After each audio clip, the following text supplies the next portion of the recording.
Hey, what's the innovator's mindset with Todd Nesloney? There we go. I said it right. No nest, no lonely.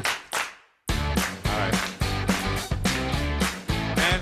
I can't believe this is the first time I've had you on my podcast. I've known Todd forever, and he's just an incredible leader. He works with TEPSA, which is honestly one of my favorite organizations of all time. I remember speaking there. I'm gonna give a little TEPSA, and I know you do a lot with your professional learning and leadership, and you do a really good job. I know you had an awesome work in school principal in schools over the years. I also know you're a really incredible speaker, and you do some great stuff. I was just telling Todd before. I don't know what's going on with you lately, but your LinkedIn stuff. I'm not a big LinkedIn guy. And usually Yeah. I just like, I'm like, oh God, I can't stay on here. But your stuff like it really draws to me. So I'm going to ask you about one of the posts that you wrote that I had to blog about because I thought it was so amazing. So I just really appreciate you because I think Todd, and I'll let you introduce yourself in a bit, but if you don't know Todd, you need to know him because he is such a breath of fresh air, one of the most positive people that I've ever met. And he just so lifts people up, whether it's in person, whether it's online. So I just really appreciate you and just all the work that you've done over the years and just really how you elevate voices. And I think that really matters. So I'll stop complimenting you. I'll let you introduce yourself. But if you can tell everyone who you are, what you do today, how you got there, I think it's a really great place to start. Well, hello, George. I cannot believe that I'm getting to hang out with you right now. Like we have interacted a lot on social media. We've met in person a few times, but I don't get to hang out with you like this. So like all of this time to get to have this conversation, I'm like, let me soak up every ounce of energy and knowledge that I can, because you're like one of my people that I Uh, like grew up as a baby speaker watching and going, that is, and one of my friends can tell you, I don't know if I've ever told you this, and I'll introduce myself, but I have to say this too. We were talking about how we got started in speaking, and so he was starting to speak some, and he said, "So give me your advice." And I said, "Well, the best thing I can do," I said, "is find three or four people that you are like obsessed with their speaking style, and then don't copy it because it's not you. Like find right, your voice." And he's like, "What do you mean?" And so I listed somebody. I was like, I said Adam Bello. I said when I saw him present and the way he does his slideshows, I was right, right. like, I can't speak now because I can't do slideshows like that. And then I had to remember, like, that doesn't have to be me. That's his Yeah, amazing gift. Like, he's a yeah, fantastic speaker, but his slideshows, I will never forget seeing an ISTE presentation from him. yeah. And then I was like, and then I saw George Couros, and I'm like, and he's got these video clips, and you're laughing, and you're crying, and you're doing all this stuff. And I was like, how am I supposed to compete? And it's like, I'm not trying to compete. I'm just trying to soak up, like, what are they doing that resonates? How can I bring me into that? So you've always been on my list of one of my favorite speakers that I've heard. So got to give Appreciate you, you a man. shout out Well, there for listen, that. before you introduce yourself, I do gotta the last time I think I saw you, I don't know if you remember this. I was actually in the audience. So I think you and I were both speaking at the same event, and I was sitting in your audience, and you're the way you connect with groups is just incredible. Like and I Thank think people feel so that's now I can't steal that.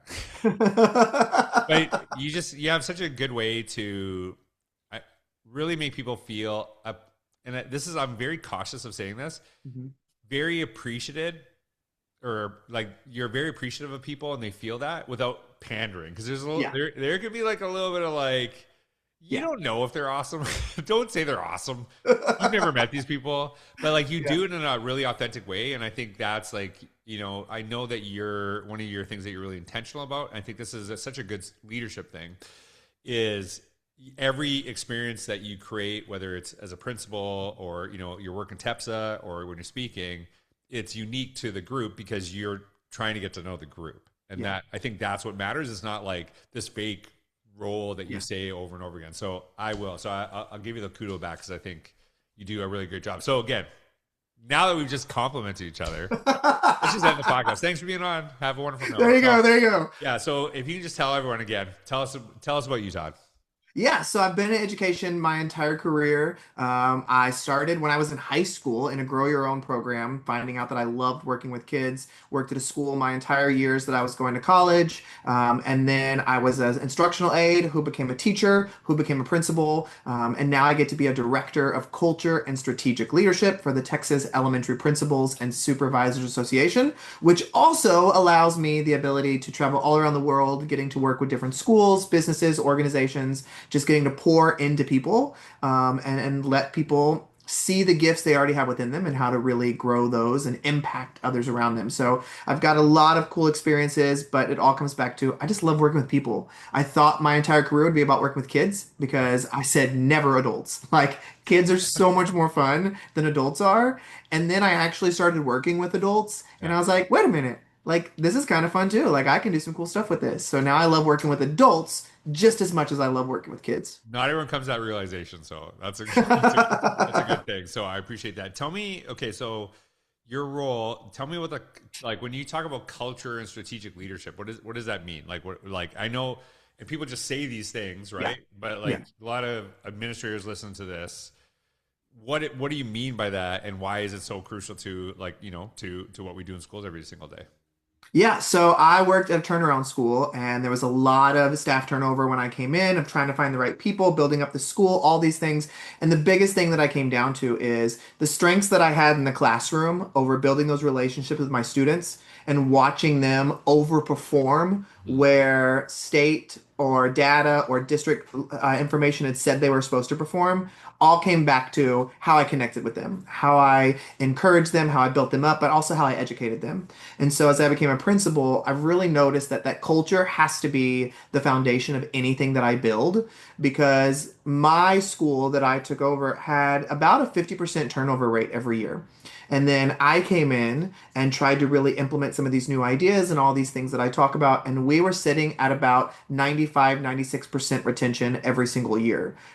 And that comes with knowing that we had a very volatile population. We had three universities around us that were always having people graduate that we could have been hopping up. We also had districts within 15 miles that paid 10 to 15,000 more than we could pay. And so in the end, it all comes down to, for me, and the reason I took this role at TEPSA was to really dive into that. How do we make all of our people feel like they are the necessity for Yeah, success? right. And in our organization, whether that person has the job title of a head custodian or that title has the person of a life skills teacher or an instructional aide or the librarian, all of them lead to the success of what we're doing. But to be able to find that success, they have to feel like I am a valuable piece. And Mhm. it's more than just you spouting it out there. You do see my work. You do acknowledge the gifts that I bring, but you're also seeking to grow me and make me a little bit uncomfortable to continually be making all of us better.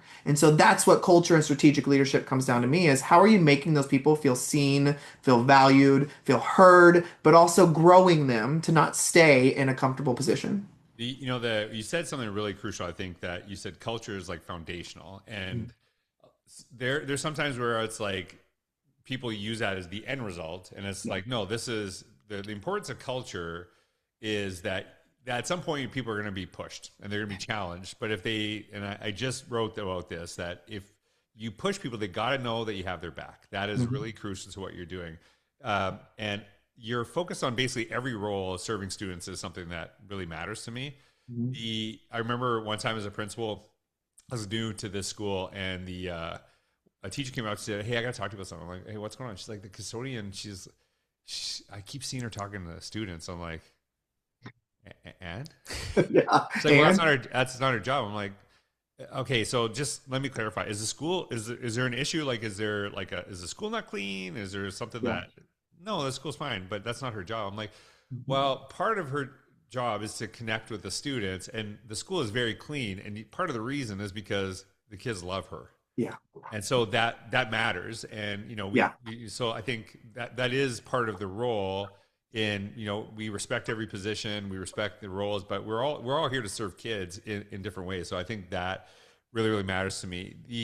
I'm going to ask you a little bit more about this. Like you're just a really awesome open learner, and I know that you are really inspiring when you go into school districts. So I'm going to throw a little reverse question at you. Let's see how this Okay. goes. So I know that you go into these places and they learn a ton from you, but like, what's something you've learned from like going into like school communities, like when you go and visit these places that makes because I don't think you just go in, do Yeah. your thing, and leave. It's Yeah. like you probably knowing you, because just reading your reflections, you walk out better each time too, Yeah. individually. So like, what's some of the stuff that you don't necessarily need a school, but like, what have you No. learned by going into these places? I kind of live by the mantra, be curious. Mhm. And so for me, it's like I'm always like sometimes people will be like, oh my gosh, like what is with the questions? And I'm like, I'm trying to learn. Like I'm always trying to get more information because I know I'm never complete.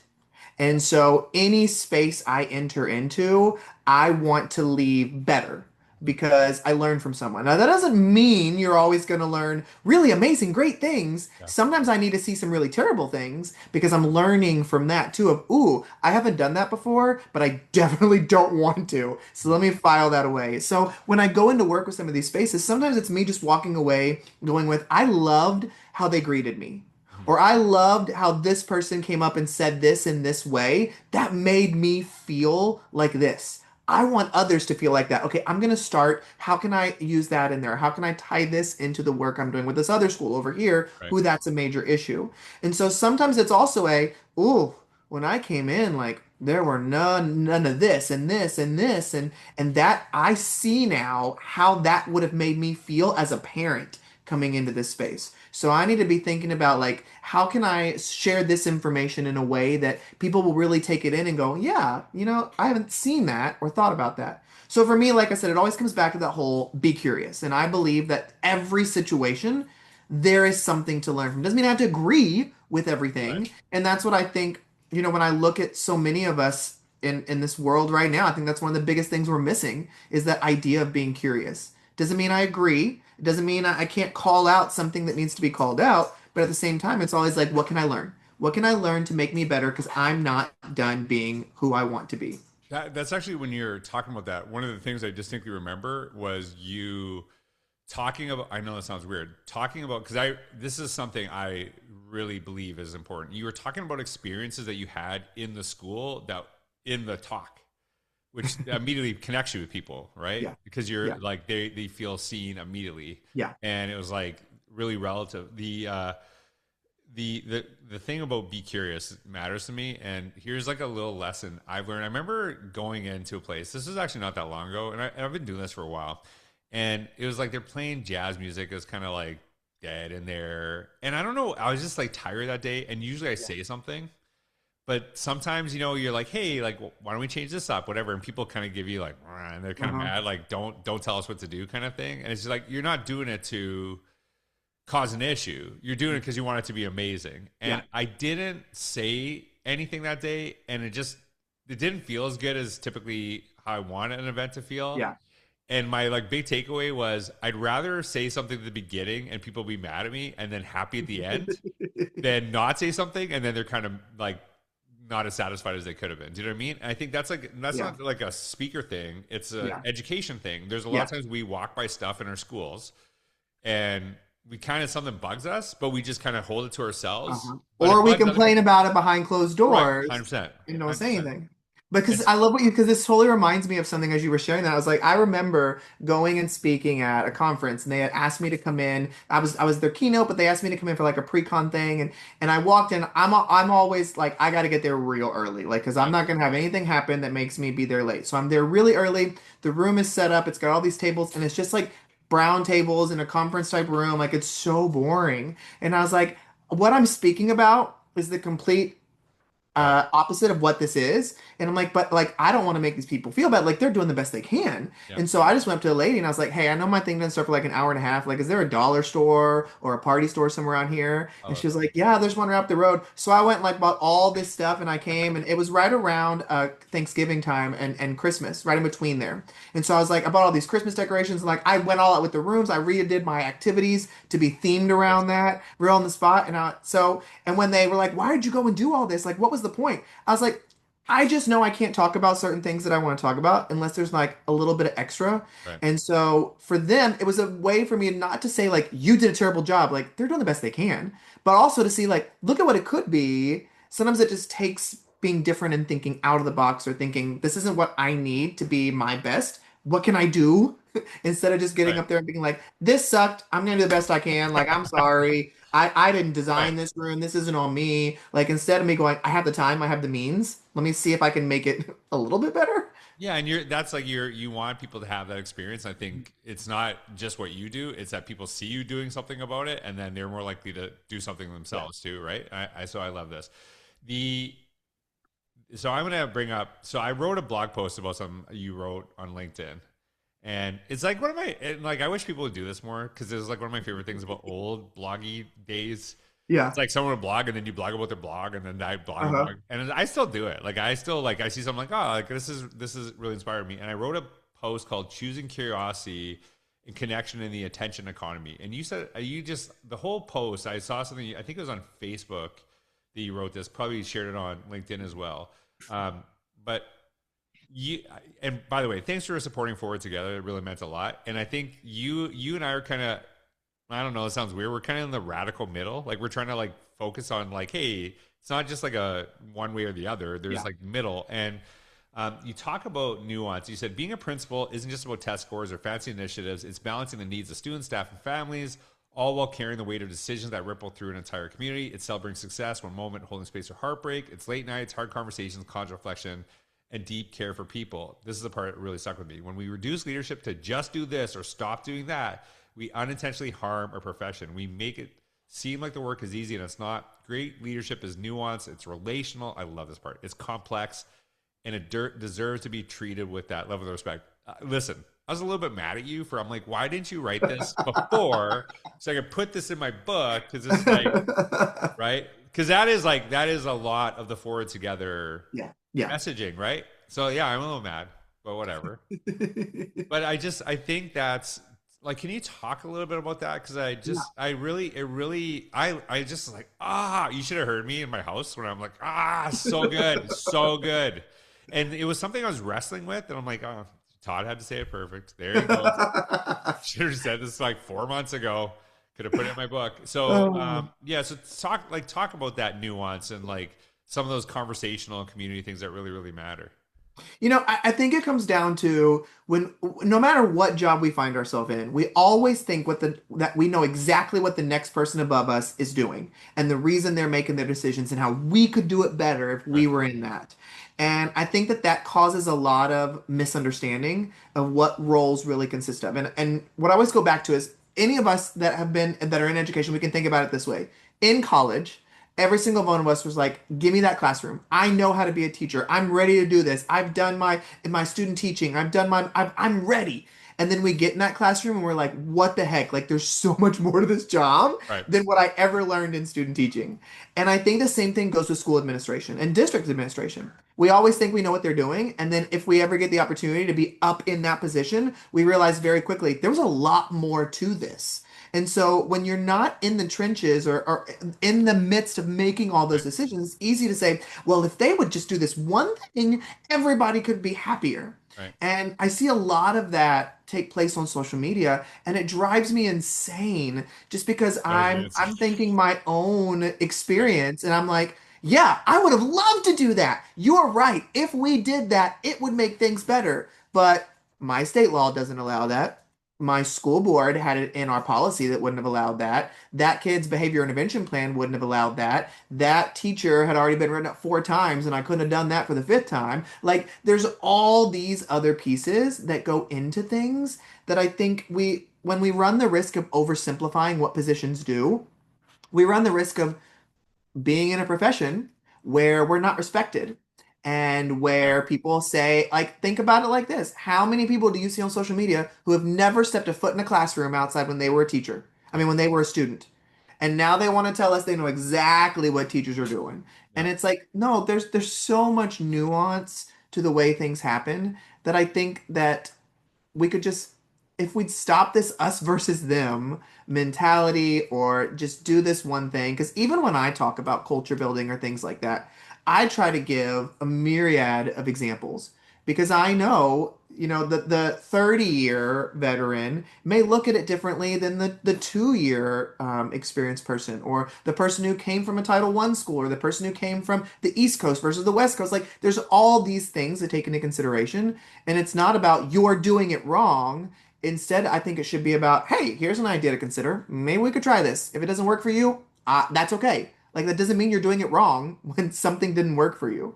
You know, the so what one of the things that you sparked in me, and I was trying to be really reflective in that process, was you see. Here, I'll give you just an easy example. People think PLCs are the greatest thing of all time. or they suck, Yeah. right? And so what I talked about, PLCs sucked for me. I didn't like them, but when I experienced them early on in my teaching career, I honestly, and this is what I think is that someone from our district went to some conference and like PLCs are the best. And they're like, that's what Yep. we're doing. And they just Yep. did it, but they didn't really understand it. And so it was not implemented effectively. Yep.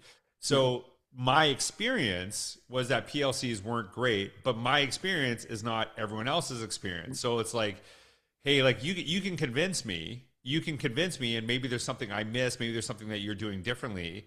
But to say like, hey, my experience is the truth, that's the problem. That I think that's where it's like, and so still, if you still have to convince me because of the experience I had, but I can be convinced. And I think Yeah. that's what matters is that you can have those conversations or show me like, hey, what about this? What about this? I'm like, we never did any of that stuff. And if we would have, probably would have been a totally different experience, right? So like if it sucks for you, it doesn't mean it sucks. It just maybe sucked for you. And that's okay.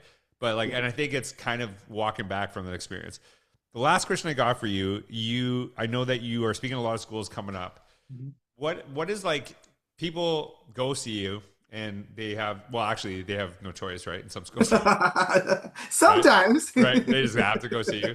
But one of my favorite things is like, can you write like, hey, we're doing a back to school thing. Can you write like a description of what you're talking about? I'm like, do they have a choice? Like, does it matter? Like, can they like say I'm not coming that day? Like, is Yeah. this I just want Yeah. to, right? So, anyways, just an aside.